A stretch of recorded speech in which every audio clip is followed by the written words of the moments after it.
فرماتے ہیں کہ میں نے تمہارا تو کوئی قصور نہیں کیا، میں تو اسی کام پر مقرر ہوں، قسم اللہ جل شانہ کی کہ میں نے تمہارا رزق نہیں کھایا، میں نے تمہاری عمر ختم نہیں کی، اور نہ ہی تمہاری موت میں وقت آنے سے پہلے میں تمہارے پاس آیا ہوں، تو میں تو تمہارے پاس آتا رہوں گا، بار بار لوٹ کر آتا رہوں گا، یہاں تک کہ تم میں سے کسی کو بھی باقی نہیں چھوڑوں گا۔ اسی روایت کے بعد سیدنا حسن بصری رحمت اللہ تعالی علیہ فرماتے ہیں کہ اللہ تبارک و تعالی کی قسم جس کے قبضہ قدرت میں میری جان ہے، اگر یہ جو رونے والے ہیں کہ میت ہو گئی، اب افراد رو رہے ہیں، اہل خانہ رو رہے ہیں، رشتہ دار رو رہے ہیں، آپ فرماتے ہیں اگر یہ رونے والے اس کے مقام کو دیکھ لیں اور اس کی بات سن لیں تو اپنی میت کو بھول جائیں اور اپنے آپ پر رونا شروع کر دیں۔ یعنی وہ ملک الموت علیہ السلام کو اگر وہ دیکھ لیں، ملک الموت علیہ السلام کی اس بات کو سن لیں کہ جو وہ یہ فرما رہے ہیں کہ بار بار میں تمہارے پاس آؤں گا، یہاں تک کہ تم میں سے کسی کو بھی نہیں چھوڑوں گا، اس بات کو اگر وہ اہل خانہ، وہ گھر والے اگر سن لیں تو جس پر رو رہے ہیں، جو میت ہو چکی، اس کو چھوڑ کر خود رونا شروع کر دیں۔ تو حقیقت یہی کہ چونکہ آج ہم اپنی موت بھول چکے ہیں، ہمارا کوئی عزیز رشتہ دار یہ فوت ہوتا ہے تو وقتی طور پر ہم اس سے محبت کا اظہار بھی بہت کرتے ہیں، اس کے ساتھ بہت روتے بھی ہیں، بہت کچھ کرتے ہیں، لیکن یہ سب وقتی ہوتا ہے۔ اس کے بعد ہم دنیا کے معاملات میں اس طرح گم ہو جاتے ہیں کہ ہمیں پھر کبھی اپنی موت کی طرف توجہ نہیں رہتی۔ تو یہ ذہن بنانے کے لیے کہ ہمیں اپنی موت کی فکر رہے، موت کی یاد آتی رہے، ہم جو ہے اپنی موت کو یاد رکھیں، اس کے لیے بہترین ذریعہ یہی ہوتا ہے کہ ہم کسی اچھے ماحول سے وابستہ ہو جائیں جس میں آخرت کی تیاری کا ذہن دیا جاتا ہے۔ اور الحمدللہ دعوت اسلامی کے مدنی ماحول میں یہ ذہن ملتا ہے کہ ہم اپنی موت کی تیاری کریں کہ ہم نے دنیا سے چلے جانا ہے، کہ دنیا کا گھر یہ ہمارا عارضی گھر ہے، اور وہ آخرت کا گھر جو دائمی ہے، ہمیشہ ہمیشہ کے لیے ہے، تو ہمیں اس کے لیے تیاری کرنی ہے۔ تو انشاءاللہ جب اس ماحول سے وابستہ رہیں گے تو انشاءاللہ ہمیں آخرت کی تیاری کا موقع ملے گا، اور موت جو ہے پیش نظر رہے گی، کیونکہ جب موت پیش نظر رہے گی تو پھر انشاءاللہ ہمارے لیے آخرت کے لیے اعمال کرنا آسان ہو جائے گا۔ صلو علی الحبیب صلی اللہ تعالی علی محمد۔ میٹھے میٹھے اسلامی بھائیوں اور مدنی چینل کے ناظرین، ملک الموت علیہ السلام روزانہ جب گھروں میں تشریف لے کے جاتے ہیں، اس میں ایک دو روایتیں ابھی ہم نے سنی، ایک مزید اسی میں روایت ہے کہ زید بن اسلم رحمت اللہ تعالی علیہ فرماتے ہیں کہ ملک الموت علیہ السلام روزانہ 5 مرتبہ گھروں میں آتے ہیں، اور ہر انسان کے چہرے پر آپ توجہ فرماتے ہیں۔ اور یہ جو لوگوں کو ہم نے دیکھا ہے، اکثر لوگ ایک اچانک خوف کا شکار ہوتے ہیں، اچانک جسم پر بعض اوقات کپ کپی سی طاری ہوتی ہے، یا اچانک ہمیں ایسے جھرجھری سی جسم میں محسوس ہوتی ہے، تو زید بن اسلم فرماتے ہیں یہ جو لوگوں پر اچانک خوف طاری ہو جاتا ہے، اچانک جسم میں جو کپ کپی سے محسوس ہوتی ہے، یہ اس کا جو سبب بنتا ہے، یہ سبب یہی ہوتا ہے کہ جب ملک الموت علیہ السلام کسی بھی گھر میں تشریف لے کے آتے ہیں اور اس پہ جب بغور توجہ فرماتے ہیں، جب اس کو دیکھتے ہیں، تو تب بندے کو موت کے خوف سے اچانک جسم میں ایسی کپ کپی سی محسوس ہوتی ہے۔ تو یہاں ملک الموت علیہ السلام کے بارے میں آیا کہ آپ 5 مرتبہ تشریف لے کے جاتے ہیں۔ تو یہ بھی افراد کے اعتبار سے کہ جس گھر میں 5 افراد ہیں تو 5 مرتبہ آپ تشریف لے جاتے ہیں، جس گھر میں زیادہ افراد ہیں وہاں آپ زیادہ مرتبہ تشریف لے کے جاتے ہیں۔ اور یوں ہی یہ بھی پتہ چلا کہ انسان کی یہ کیفیت ہم دیکھتے ہیں بعض اوقات کہ ایسی بدل سی جاتی ہے، اور کبھی کبھار بالکل ہمیں محسوس بھی کچھ نہیں ہوتا۔ تو یہ جو کپ کپی سے محسوس ہونا، یہ اچانک ڈر سا لگ جانا، اس کا ایک سبب یہ بھی ہوتا ہے کہ ملک الموت علیہ السلام جب اس بندے کی طرف بغور دیکھتے ہیں، اس کی طرف توجہ کرتے ہیں، تو بندے کے اندر یہ کیفیت پیدا ہو جاتی ہے۔ سیدنا عطا بن یسار رحمت اللہ تعالی علیہ آپ فرماتے ہیں کہ کوئی بھی گھر ایسا نہیں کہ اس گھر میں ملک الموت علیہ السلام تشریف لے کے آتے ہیں اور گھر والوں سے مصافحہ فرماتے ہیں۔ اب یہ جو مصافحہ کرنا ہے آپ کا، کہ پچھلی روایت میں ایک توجہ فرماتے ہیں، تب بھی جسم میں کپاہٹ سی محسوس ہوتی ہے، اسی طرح جب کسی سے آپ مصافحہ فرماتے ہیں اور وہ بندہ ایسے اس حالت میں بیٹھا ہو کہ پرسکون حالت میں ہے، پھر اس کو بھی جب یہ مصافحہ ہوتا ہے، اس مصافحے کی وجہ سے بندے کے اپنے جسم میں ایک عجیب سی حرکت محسوس ہوتی ہے، وہ پریشانی کا تھوڑا سا شکار ہوتا ہے۔ تو یہ سب کچھ ہے یہ اسی بنا پر ہوتا ہے۔ اب یہ ملک الموت علیہ السلام چونکہ آپ کی یہ ذمہ داری ہے، اس لیے آپ تو ہر گھر میں تشریف لے کے جاتے ہیں۔ اسی طرح جو روایت ہے کہ جس میں یہ ذکر ہے کہ اتنی دفعہ آتے ہیں، 10 مرتبہ آتے ہیں، 7 دفعہ آتے ہیں، 2 دفعہ آتے ہیں، بعض روایتوں میں یوں بھی ہے کہ آپ 70 مرتبہ بھی ان کی طرف آپ توجہ کرتے ہیں۔ تو سیدنا انس رضی اللہ تعالیٰ عنہ فرماتے ہیں کہ ہمارے آقا صلی اللہ تعالی علیہ وسلم نے ارشاد فرمایا، ان ملک الموت لینظر فی وجوہ العباد کل یوم 70 نظرة فاذا ضحك العبد الذي بعث الیہ یقول یا عجبا بعثت الیہ لاقبض روحہ وهو یضحک، کہ ملک الموت علیہ السلام روزانہ لوگوں کے چہروں کو 70 دفعہ آپ دیکھتے ہیں، 70 دفعہ آپ ملاحظہ فرماتے ہیں، اور جب وہ آدمی ہنستا ہے تو آپ یعنی ملک الموت علیہ السلام جس کی طرف آپ کو بھیجا گیا ہوتا ہے، وہ دیکھتے ہیں کہ بندہ ہنس رہا ہے، تو آپ کہتے ہیں تعجب ہے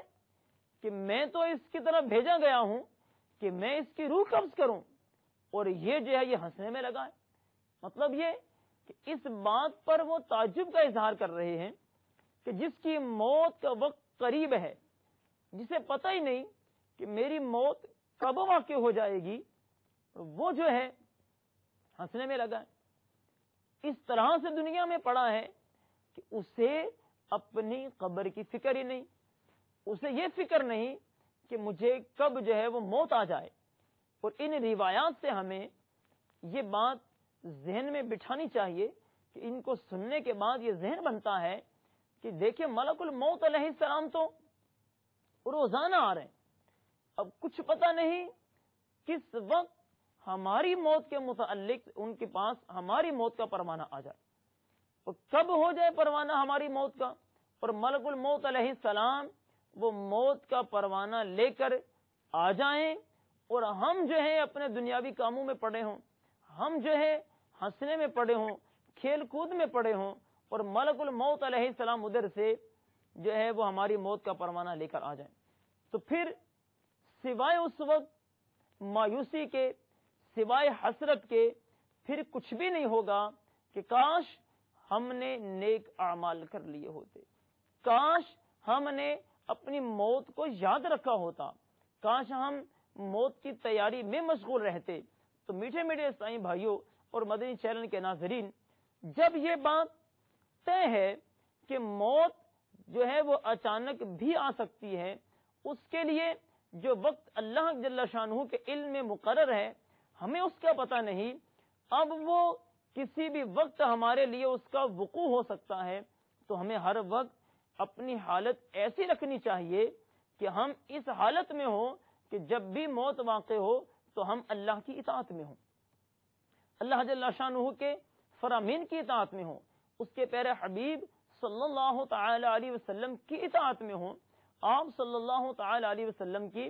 سنتوں کے پیکر رہیں، تو انشاءاللہ اگر اس حال میں موت آ گئی تو انشاءاللہ ہماری موت بھی بہتر ہوگی، اور موت کے بعد کے جو حالات ہوں گے انشاءاللہ وہ حالات بھی ہمارے لیے بہتر ہو جائیں گے۔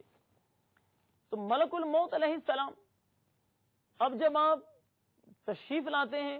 روح قبض کرتے ہیں، تو آپ مومنین کے پاس بھی آتے ہیں، کافروں کے پاس بھی آتے ہیں. تو جب مومنین کے پاس آپ آتے ہیں، ان کی روح قبض فرماتے ہیں، تو اس وقت آپ کس طرح سے قبض فرماتے ہیں؟ کیا نرمی کرتے ہیں یا کہ سختی کا برتاؤ کرتے ہیں؟ اس ضمن میں حدیث مبارکہ ہے حضرت حارث بن خزرج رحمت اللہ تعالی علیہ، آپ فرماتے ہیں کہ میں نے رسول اللہ صلی اللہ تعالی علیہ وسلم کو اس وقت فرماتے ہوئے سنا جب آپ نے ملک الموت علیہ السلام کو ایک انصاری نوجوان کے سر کے پاس بیٹھے ہوئے دیکھا کہ اے ملک الموت، یعنی آقا علیہ الصلوۃ والسلام نے ملک الموت علیہ السلام سے فرمایا، اے ملک الموت، میرے صحابی پر نرمی کرنا کیونکہ یہ مومن ہے. تو ملک الموت علیہ السلام نے عرض کیا کہ آپ مطمئن رہیں یا رسول اللہ صلی اللہ تعالی علیہ وسلم، اور آپ اپنی آنکھیں ٹھنڈی کر لیں کیونکہ میں ہر مومن پر نرم ہی ہوں. یعنی میں جب بھی کسی مومن کی روح کو قبض کرتا ہوں تو میں اس کے ساتھ نرمی کا معاملہ فرماتا ہوں. تو ہمارے آقا صلی اللہ تعالی علیہ وسلم کی بارگاہ میں ملک الموت علیہ السلام یہ عرض کر رہے ہیں، اور دیکھیں ہمارے پیارے آقا صلی اللہ تعالی علیہ وسلم کو کس قدر اپنی امتیوں کی فکر ہے کہ آپ یہ اس بات کو پسند فرماتے ہیں کہ میرے جو امتی ہیں انہیں تکالیف نہ ہو، اور موت کا وقت جو ہے اس میں تکلیف چونکہ بہت بڑھ جاتی ہے. احادیث میں اس کی تکالیف کو مختلف طریقوں سے بیان کیا گیا کہ کہیں جو ہے کئی تلواروں کے واروں سے بھی زیادہ تکلیف ہوتی ہے. تو اس طرح احادیث میں موت کی تکالیف بیان کی گئی. تو میرے آقا علیہ الصلوۃ والسلام نے اس لیے ملک الموت علیہ السلام سے فرمایا کہ میرے جو صحابہ ہیں آپ ان پہ نرمی کیا کرو. تو انہوں نے جب سرکار کی بارگاہ میں یہ عرض کر دی کہ یا رسول اللہ صلی اللہ تعالی علیہ وسلم، آپ مطمئن رہیں، میں تو ہر مومن سے نرمی کرتا ہوں، اور یا رسول اللہ صلی اللہ تعالی علیہ وسلم آپ جان لیں کہ میں جب کسی انسان کی روح قبض کرتا ہوں اور کوئی رونے والا اور دھاڑے مارنے والا روتا ہے، دھاڑے مارتا ہے، تو میں گھر میں ہی رک جاتا ہوں، اور میرے ساتھ اس مردہ کی روح بھی ہوتی ہے. تو میں کہتا ہوں اے رونے والے یہ کیا ہے؟ قسم بخدا، اللہ جل شانہ کی قسم، کہ ہم نے تو اس پر کوئی ظلم نہیں کیا، اور نہ ہی ہم نے اسے اس کی موت سے پہلے موت دی ہے. اس کی روح قبض کرنے میں ہمارا کوئی قصور نہیں. اگر تم اللہ کے کیے پر راضی ہو جاؤ تو اجر پاؤ گے، اور اگر غصہ کا اظہار کرو تو گناہ گار ٹھہرو گے اور تکلیف اٹھاؤ گے. ہم نے تو تمہارے پاس آنا ہے، بار بار آنا ہے، تم اپنی فکر کرو. کوئی بھی گھر زمین پر ایسا نہیں کہ اس کے چھوٹے بڑے جو بھی ہیں میں ان سب کی روح کو قبض کروں گا. تو جب ملک الموت علیہ السلام آپ ان کی روحیں قبض فرماتے ہیں تو اس کے بعد یہ خطاب بھی فرماتے ہیں. اسی کے ساتھ اس حدیث مبارکہ میں ملک الموت علیہ السلام جو فرما رہے ہیں، فرماتے ہیں کہ مگر میں تو ان سب سے رات دن ملاقات کرتا ہوں، یعنی رات دن ان کے پاس آتا ہوں اور ان کو دیکھتا ہوں کہ کس کی موت کا وقت قریب ہے. تو جس کی موت کا وقت قریب ہوتا ہے جیسے حکم ملتا ہے تو میں اس کی روح کو قبض کر لیتا ہوں. اور مزید آپ فرماتے ہیں کہ مجھے اللہ تبارک و تعالیٰ کی قسم کہ میں تو کسی مچھر کی روح بھی قبض کرنے کا ارادہ کروں تو مجھے اس پر بھی قدرت نہیں، یہاں تک کہ اللہ تبارک و تعالیٰ اس کے قبض کرنے کی مجھے اجازت عطا فرما دیں. تو آپ ظاہری بات ہے اللہ کی اذن سے، اللہ کی حکم سے آپ ارواح کو قبض فرماتے ہیں. تو جس کی بھی روح قبض کرنی ہوتی ہے جیسے اللہ جل شانہ کی طرف سے انہیں حکم ملتا ہے آپ اس کی روح کو قبض فرماتے ہیں. سیدنا جعفر بن محمد رحمت اللہ تعالی علیہ فرماتے ہیں کہ مجھے یہ بات پہنچی ہے ملک الموت علیہ السلام لوگوں سے نماز کے اوقات میں مصافحہ کرتے ہیں، اور پھر جب بوقت موت حاضر ہوتے ہیں تو اگر وہ محافظین نماز میں سے ہوتا ہے، نماز کی حفاظت کرنے والوں میں سے ہوتا ہے، نماز کی پابندی کرنے والوں میں سے ہوتا ہے، تو فرشتہ یعنی ملک الموت علیہ السلام اس کے قریب ہو جاتے ہیں، اور جب آپ قریب ہوتے ہیں تو شیطان کو بھگا دیتے ہیں اور اس کے لیے